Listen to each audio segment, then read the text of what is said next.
Geger, Jokowi, aturan prokes itu apa kata saya? Simak video ini sampai selesai dan tetaplah bersama kami di Kabar NKRI, akurat dan terpercaya.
Jadi gini, saya mau kasih definisi dulu ya, supaya nggak salah.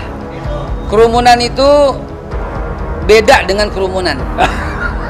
Saya baca itu di Twitter dia. Ya, jadi kerumunan itu berbeda dengan kerumunan. Satu kerumunan belum tentu kerumunan. Dan sebuah kerumunan bisa jadi itu sebuah kerumunan kalau itu diputuskan kerumunan.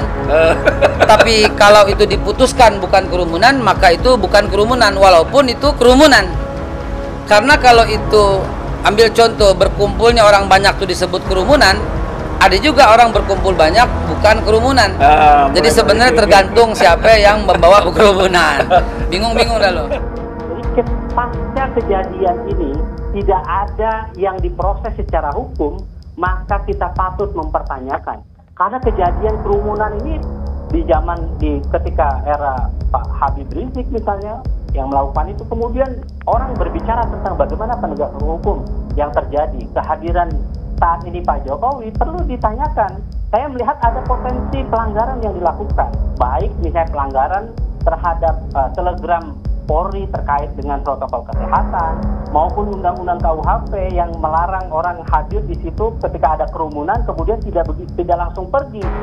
Sayangnya memang kita tidak mendengar apakah ada aparat yang meminta segera Pak Jokowi pergi di situ. Kalau misalnya itu terjadi, maka yang terjadi adalah Pak Jokowi melanggar KUHP itu, termasuk juga melanggar undang-undang kekarantinaan. Kalau hukum bisa digunakan sebagai alat pemukul, hancur negara ini. Benar-benar akan berantakan, ekonomi tidak akan maju, sosial tidak akan maju, kemudian kedamaian masyarakat tidak tercapai. Itu selalu berawalnya dari ketika penegakan hukum tidak beres. Tidak beresnya itu termasuk salah satunya adalah penegakan hukum dalam konteks bukan kepentingan hukum, tetapi kepentingan politik dan kekuasaan itu akan berdampak sangat lama. Negara itu tidak akan pernah maju.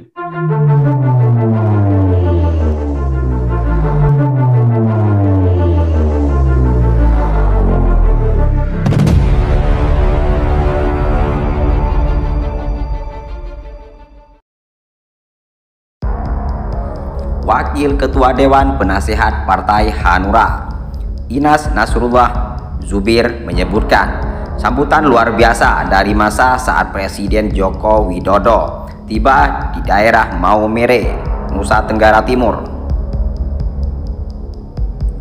Seseorang presiden yang dicintai oleh rakyatnya pasti akan ditunggu kehadiran dengan sangat antusias dalam kondisi apapun, sehingga tidak bisa seenaknya menyalahkan Pak Jokowi yang begitu dicintai oleh rakyat NTT, kata dia, dikutip dari Antara.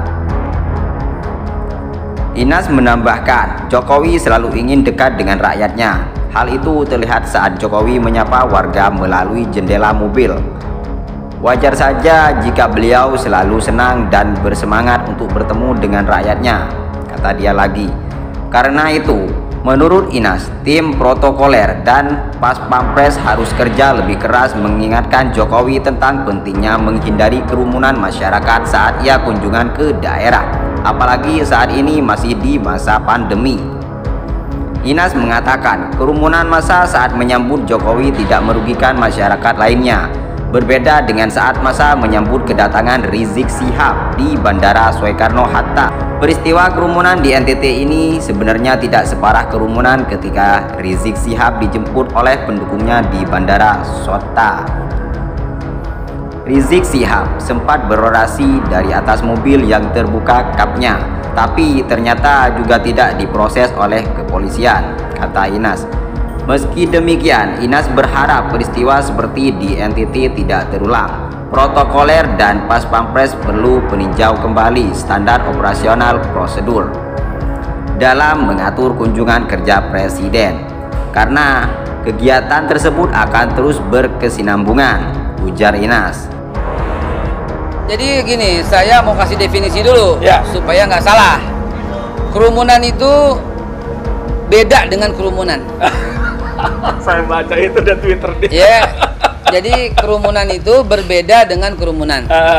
Satu kerumunan belum tentu kerumunan. Dan sebuah kerumunan bisa jadi itu sebuah kerumunan kalau itu diputuskan kerumunan.